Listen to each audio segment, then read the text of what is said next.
Ladies and gentlemen, the man we welcome to the stage doesn't just speak because he wants to. He speaks because he was called to.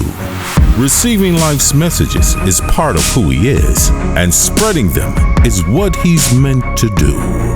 Without further ado, Wayne Looney.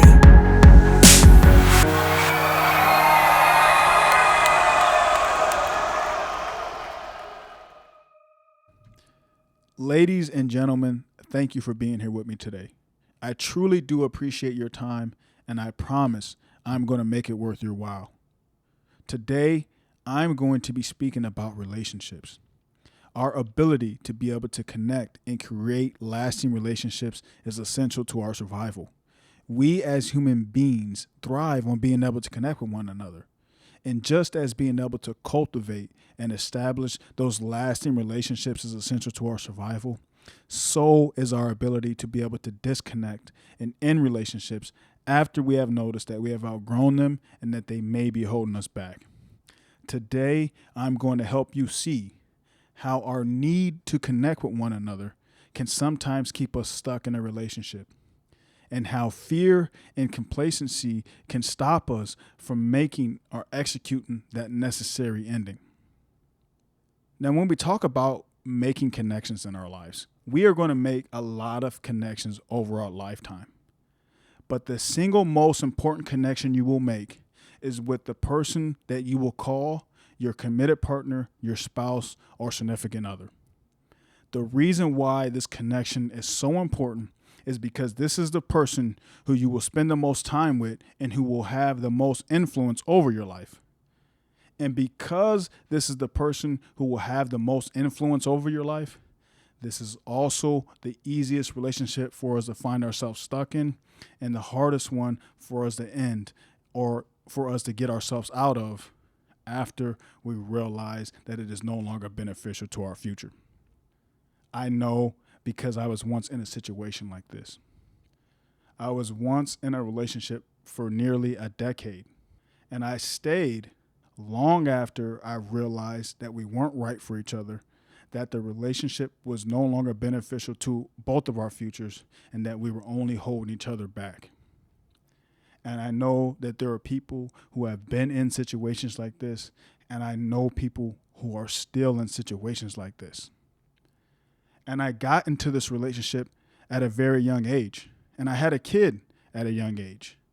And when you get into a relationship at a young age, especially before you have had time to figure out who you are and what you want out of life, what happens is, instead of growing more into who you are meant to be or who you want to be, you make yourself or try to shape yourself into a person that you feel is going to make the other person happy.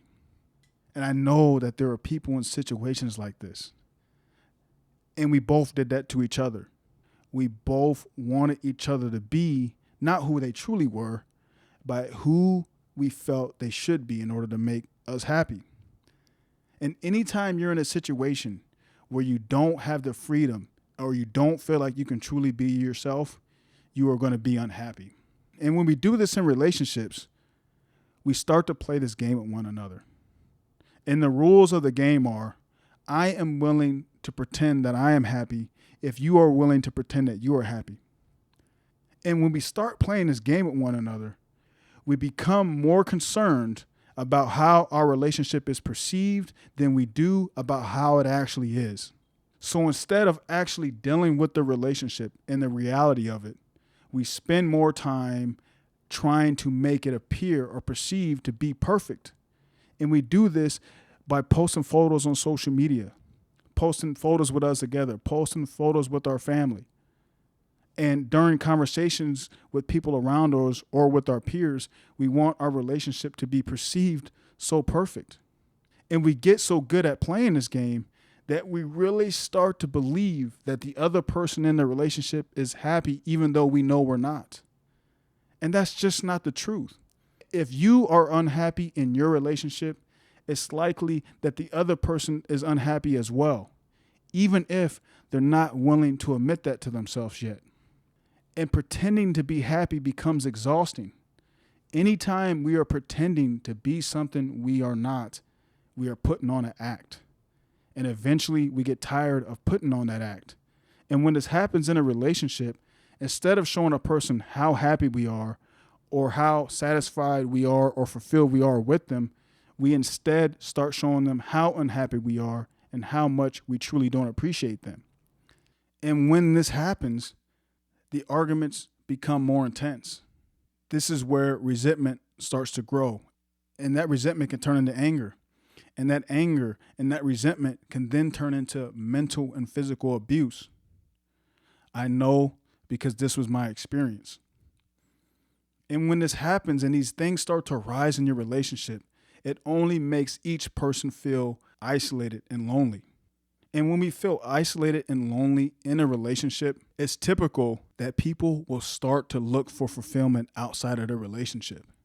And this can come in the form of affairs, cheating, and a list of other things that people do to distract themselves from the problems in a relationship that you're choosing not to face and that they feel that are actually going to give them happiness.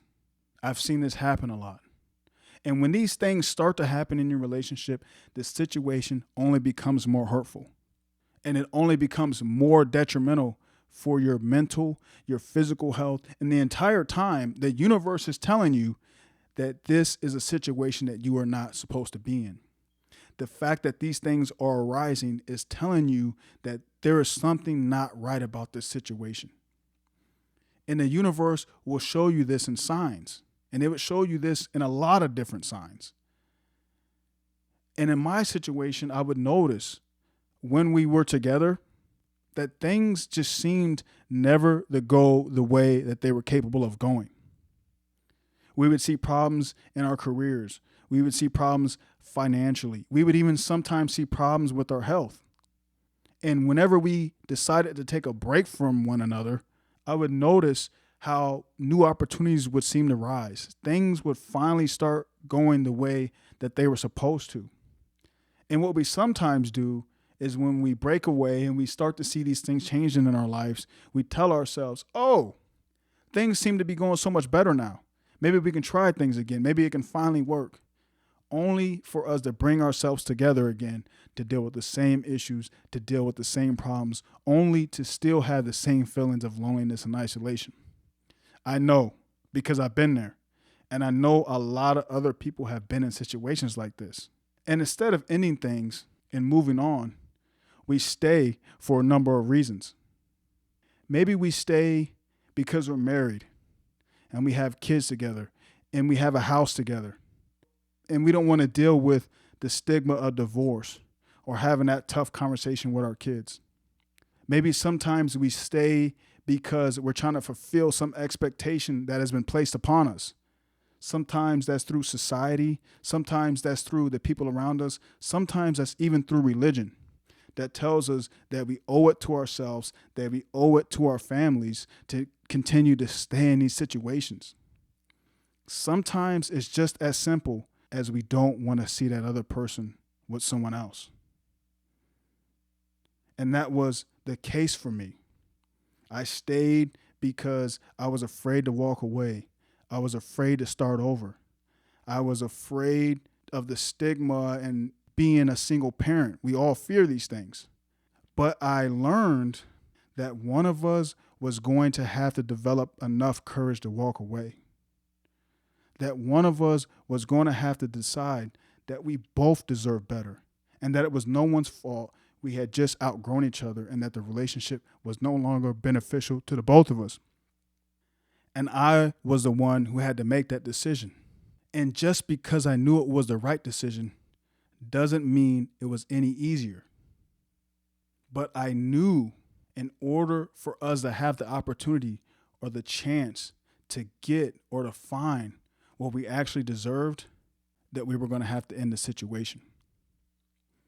And the reality is, sometimes in life, we have to make a decision that does not benefit another person's life. And that decision could hurt that person and it could hurt us in the short term, but is the only way that we can find long-term and lasting happiness. And the sooner we can realize that not everybody who comes into our life or not everyone we have a relationship with is meant to stay for the entirety of our journey. They're meant to be a part of it, but doesn't mean they're meant to stay for the entirety. Some people come into our life for a reason, a season, and a lifetime. And just as new beginnings are necessary to life and to our growth, so are necessary endings. They are essential in our lifetime and in our lives. And if it wasn't for me coming to that conclusion and deciding to make that decision, I wouldn't be who I am today, and I wouldn't be where I'm at today. It was that decision to walk away, to end that situation, to give both of us the opportunity to find what we really deserved, that helped me learn from a lot of the mistakes that I made, from a lot of the things that happened in that relationship. It helped me grow as a person, and it helped the universe open up opportunities for me. And one of those opportunities was for the universe to bring my wife into my life. And I give a lot of credit for who I am today to my wife. She helped shape me into who I am today. It's funny because when we're in these situations and we're in these relationships and we know that we are dealing with the delayed ending and all these different things are happening that are destructive and that destroy who we see ourselves to be and who we're capable of being and that are holding us back, they seem so normal.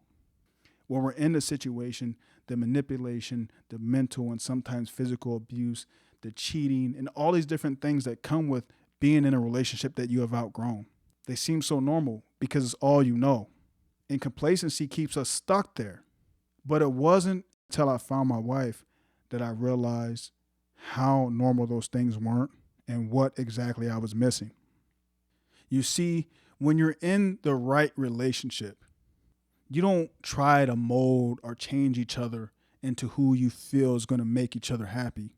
Each person is allowed the freedom to be who they truly are. And when you're in a relationship where you have the freedom to be who you truly are, you feel happy. You feel independently happy. And when you both are able to be independently happy, you are able to share in an overall happiness. Not because you feel like you need to, but because you know that you want to. And when you're in a situation like this, communication becomes streamless. You're able to communicate things to one another, not because you want that person to become a person that you believe is going to make you happy, but because you want to see them become the best version of themselves in order to make themselves happy. And you are able to lift each other up and continue to help each other become the best versions of yourselves and to help each other reach your full potential. And I didn't know this existed until I found my wife. And I'm convinced that there is someone out there for all of us. But if we stay in situations or if we stay in relationships that are delayed endings that are no longer right for us, we never give ourselves the opportunity to find it. So those of you who are listening, I want you to take a look at all the relationships in your life. And I want you to ask yourself, are these relationships ones that I am holding on to because they were once beneficial and now are no longer helping me become who I am meant to be? Am I staying in these situations because loyalty is telling me that I'm obligated to or responsible for these other people's lives? Am I staying in this situation because I'm fearful of walking away or starting all over? Or are these relationships help nurturing me and helping me grow into who I'm meant to be? And if they're not helping me grow, then how long am I willing to continue to deal with this delayed ending?